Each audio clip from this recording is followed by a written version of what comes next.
Hello, Gunner James 105. So this video isn't really intended to be a review or a information video on 24-hour ration packs from World War II. These would be a British 24 or 48-hour ration packs, and of course they're reproduction. So this one I've had for a few years. It's in one of my videos I did a while back on it had to do, I think it was the Canadian military video I did that kind of featured different articles from the 82 pattern, I think. Anyways, what this video is for is to show you my method that I have come across to give these boxes, if I wish to do all of them, or maybe I'm just going to do this one for now, in what would be a wax impregnated or wax coating, which would have been the proper coating for these cardboard boxes to, keep them more or less dry, and also protection against any of the gases that might be used. So you'd have it all sealed up with now what's proper. I mean, this is not proper. This one here I got a few years ago from Repro Rations, and that's fell out of the USA, and so it was the first one that I had come across that I could get, and so yeah, it's not correct to the actual ration packs that would have been issued, but it's still pretty cool. If you're doing reenactments, that sort of thing, you could eat any of this stuff. It's probably all still good. It's only a few years ago. Maybe the crackers are a bit dry, I don't know, but there's that. And then this one, so this one here I've had for a while, Repro Rations. He still sells these as far as I know. This is new to me, as in I may have only had this for a week or two, and this followed, and it's from the same seller. The video the reason that I had snatched this up was CJ Campbell had done a video on the this very product that was available on eBay, and the seller was it's Tunes Sousa or whatever, TUNES-SUSA. So that's who the seller was. I haven't opened this, but I've watched CJ Campbell's review, and he's cut it open, and he shows you everything that's inside, and it's pretty cool. And it would be, again, similar or more similar than this one to the real deal, but not correct either. This box then would fit into the larger tin, and these are I'm not sure if you can make that out there, but this one here I believe is 1941. This one could be this. I don't know if they're matching. This one's 42. But this would have been reinforced with cardboard on the ends for why they needed extra reinforcement, I don't know. But the smaller tin, as in insert, you messed in this side up. That goes into the smaller tin. This goes into the larger tin. So this would be the two together would be your 48 hours. As far as I know, the contents of this are the same as this. Why this is done this way, different, I don't know why you didn't just get two of these. But that's those. And so I was watching another video because I couldn't get enough. I was going on videos. I've got, actually, I'll tell you about that other video, but this book here is really, really incredible. This one here, I've marked a couple spots where basically you can see get that there, but there's the mess tins, and there's that what would be a reproduction, pretty much exactly the same as what I've got on the table. And then I've marked this here, which this here now is showing. Make sure I get it lined up, but this is actually says Canadian Army mess tin ration. So this would be the actual contents of that. And so as I've done with other things, I pick a theme and I try to collect as much of this, that, and whatever as I can. You know, I mean, I could flip a page and tell you that yeah, I've collected that, and I've got a set of binoculars and the case, and I've got, you know, so there's a lot of things on here I could say that I've got a hold of. I could tell you a sad story too, just while I think of it. These types of tins, I'm kind of getting off topic, and I will get to why I'm making this video in the first place, but these types of packages, as well as original ration box.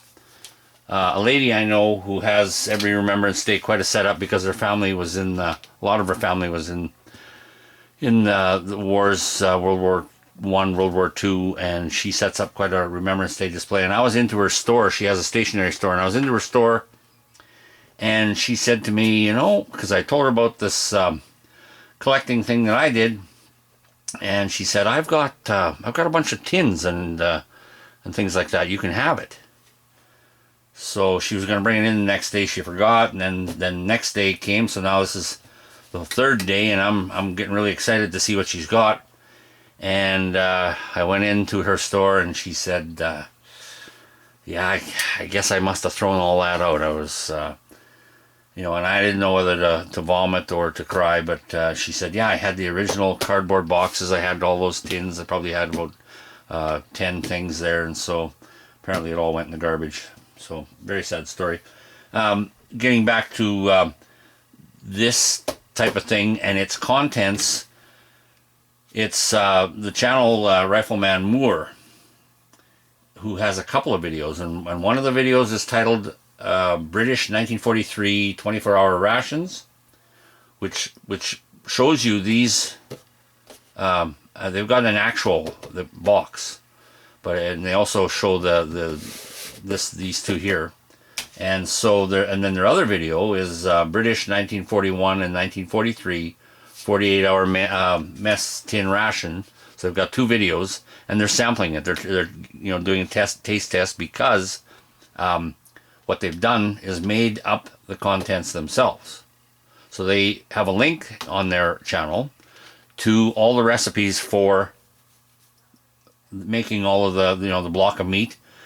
So they would make that block of meat, and they would wrap it in the type of paper and label it. And so they've gone and made the chocolate. They've done all these things to and the tea to make it as close to original as possible. So the contents, if you watch those videos, you'll see is quite different than what any of these come with.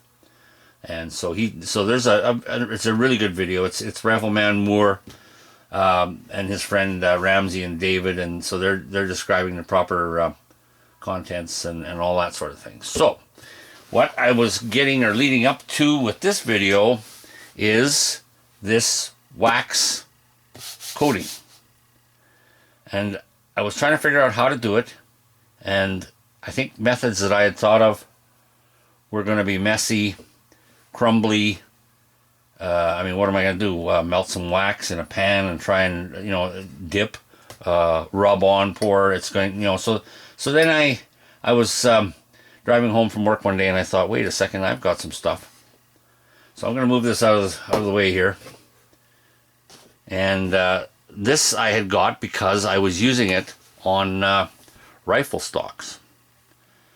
Now, this particular brand happened to be in my hardware store, so but it's and I think the reason I found this is because I had been watching a video again, as well as I'm always looking for good methods for rifle stocks, you know, for the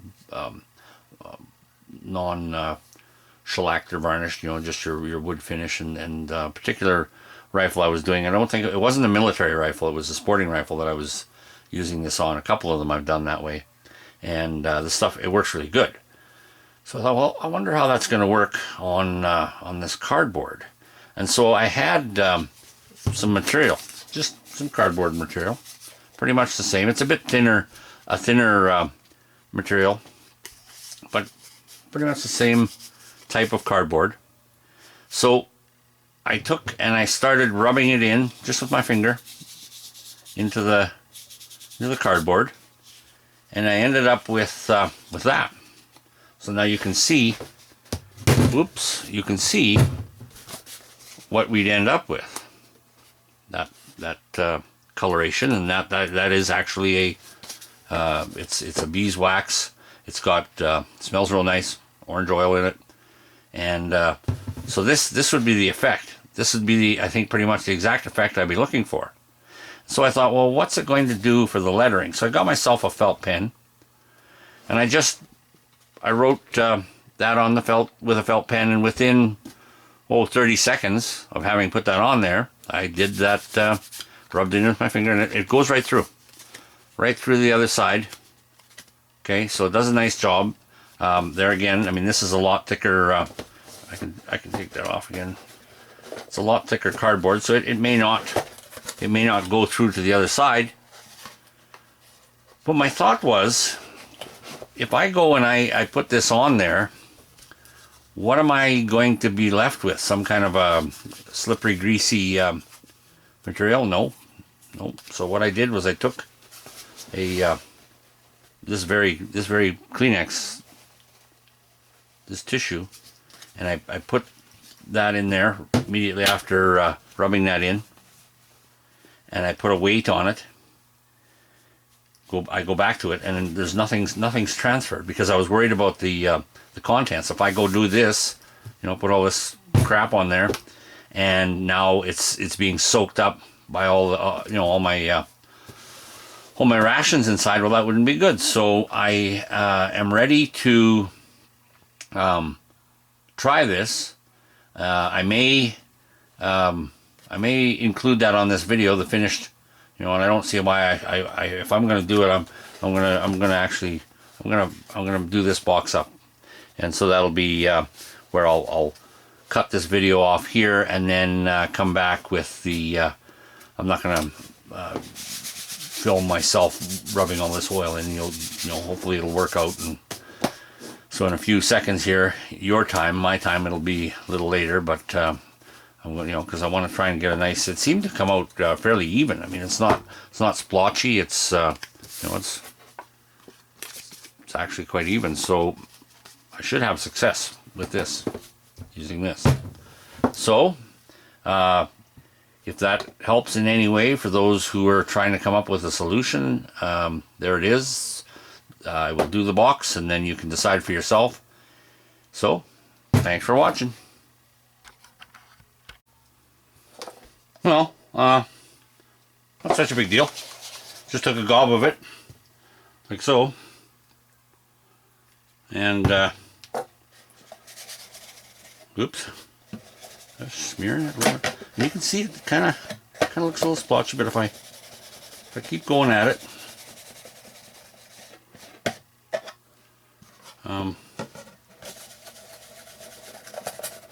even that label, it's working out okay. Come on, get in there. But as you can see, there's not a whole big effort required. It is a little messy.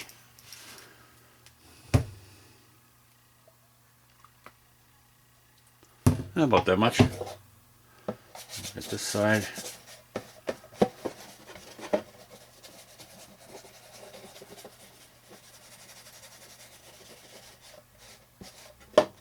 There. Oops.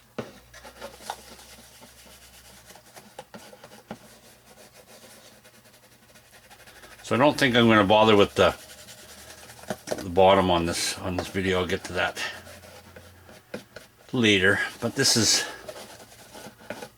coming out okay as far as the color. It wasn't really necessary to smear it inside there. But so what I've got is a good little greasy mess here. And what I'll do with the excess,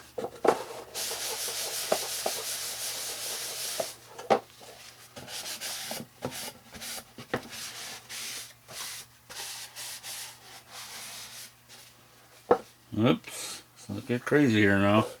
And it starts splashing off the table onto my shirt, not good. So that's that, and I may have in my haste, I may have you know, I'm trying to get enough on there. I may have gooped on more than was necessary. It is kind of different in that it kind of has some splotches on the top that I'll show you that in a minute. And there again, from one cardboard material to the next. Let me just get some of this here. I think we're done with this.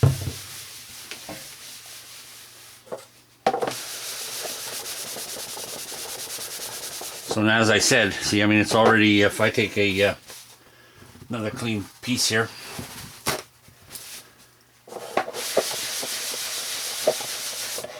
So, just concentrating on what I'm doing here.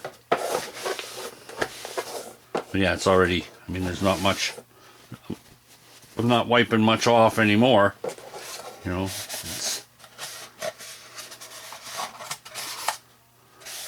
so you can see that it's pretty much dry. Yeah, so, if you recall, or if you back up that video, this is kind of greasy, all right.